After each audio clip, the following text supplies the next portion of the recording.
Hey, Daryl here, and this is my daily devotional.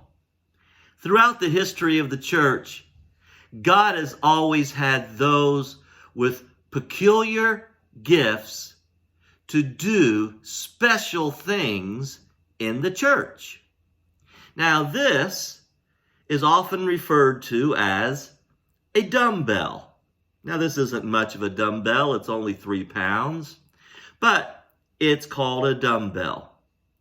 You might be interested to know the origin of the word dumbbell is actually a church musician word.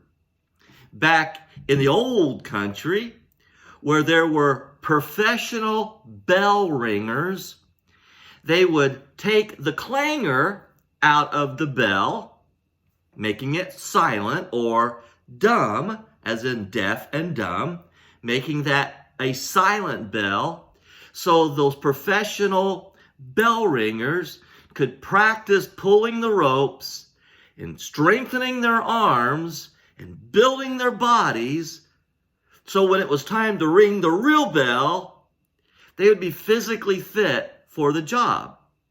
And so these are to be quiet bells or dumbbells when we use them to strengthen our bodies and work out. God has always had special people in special positions to lead in the ministry and worship of God through the church.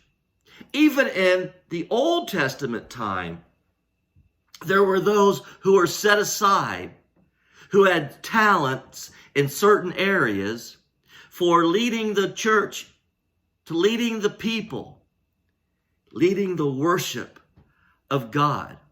So we are studying through the book of First Chronicles. It's mostly list after list after list of genealogies. We've come to the middle of the book where we have paused, and it tells us much about David. And now it's telling us some lineages about those in the service of God regarding music. Listen as I read in 1 Chronicles chapter 25, beginning at verse 1.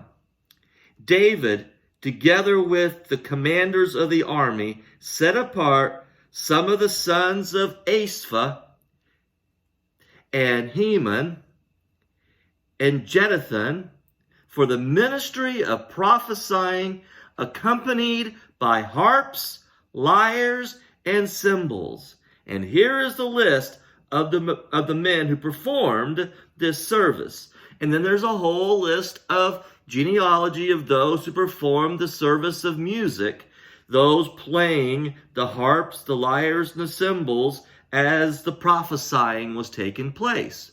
And then it goes on and says in verse 6, all these men were under the supervision of their fathers for the music of the temple of the Lord, with cymbals, lyres, harps, for the ministry at the house of God.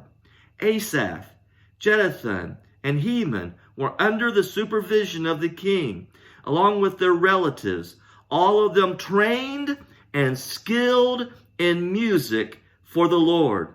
They numbered 288, young and old alike, teachers as well as students. And then it gives another list of genealogy of those who are involved in the music ministry of the church. I want to take a moment and applaud those who lead in the music ministry of the church. Many of these are almost taken for granted as they exercise their skills that they have practiced.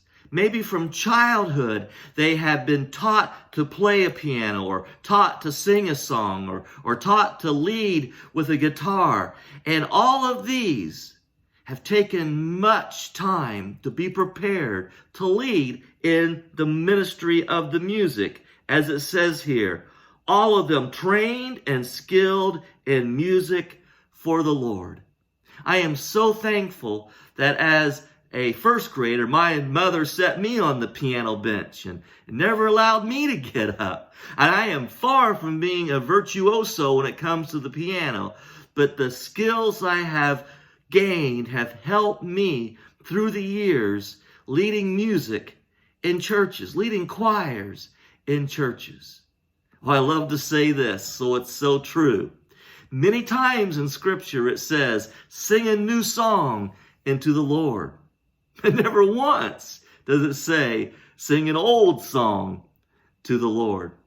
So remember your musicians. They come from a long biblical history, a long church history of those who are trained and practiced to be able to lead you and me in the ministry of music. God bless you. Good day.